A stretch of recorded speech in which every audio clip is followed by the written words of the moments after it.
1970 से एक केस चल रहा था दिल्ली के अंदर में। दिल्ली के अंदर में हमारे सीजीओ कॉम्प्लेक्स है, पार्लियामेंट बिल्डिंग है, कई प्रॉपर्टीज है, और इसको वक्फ बोर्ड, दिल्ली वक्फ बोर्ड ने क्लेम किया कि ये वक्फ प्रॉपर्टीज है। उसके बाद ये केस चल रहा था अदालत में।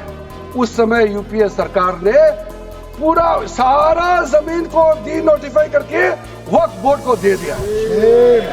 123 प्रॉपर्टी। अगर आज हम ये संशोधन लेके नहीं आते तो जिस सदन में हम बैठे हैं, ये पार्लियामेंट बिल्डिंग, इसको भी क्लेम किया जा रहा था।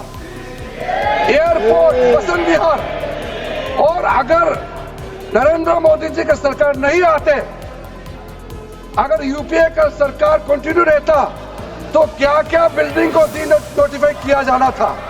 123 प्रॉपर्टी को तो डी नोटिफाई किया।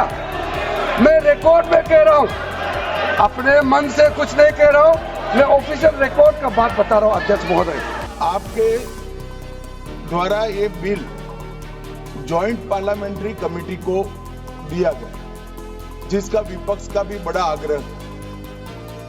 कमेटी ने इस पर सुविचारित रूप से अपना मत प्रकट किया। वो जो मत प्रकट हुआ, वो मत फिर से कैबिनेट के सामने गया। कमेटी के जो सुझाव थे, ये भारत सरकार की कैबिनेट ने स्वीकार किए और अमेंडमेंट के रूप में किरण रिजिजू जी लेकर आए। ये तभी होता है जब ये ऑफिशियल अमेंडमेंट कैबिनेट की अनुमोदन के बगैर आता है। मान्यवर, मैं नहीं मानता इसमें कोई पॉइंट ऑफ ऑर्डर है, और आपका ही आग्रह था कि कमेटी जॉइंट पार्लियामेंट्री कमेटी बने। अगर कमेटी ने कोई बदलाव ही नहीं करने हैं, तो ये कांग्रेस जैसी कमेटियां नहीं, हमारी लोकतांत्रिक कमेटी है मान्यवर, जो दिमाग चलाती है। कांग्रेस के जमाने में कमेटियां होती थी जो थप्पा लगाती थी। हमारी कमेटी चर्चा करती है, चर्चा के आधार पर विचार करती है और परिवर्तन करती है। Madam, the Waqf is an institution for religious and charitable purpose. The Muslim have constitutional right to manage its own affairs in the matter of religion, because Waqf property belongs to Allah. They have also the right to administer such property.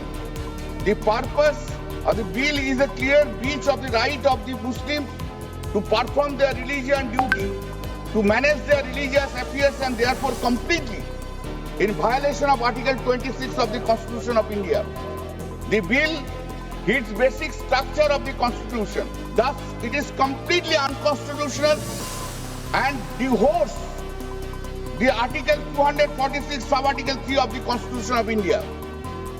This is also hits the basic structure of the Constitution.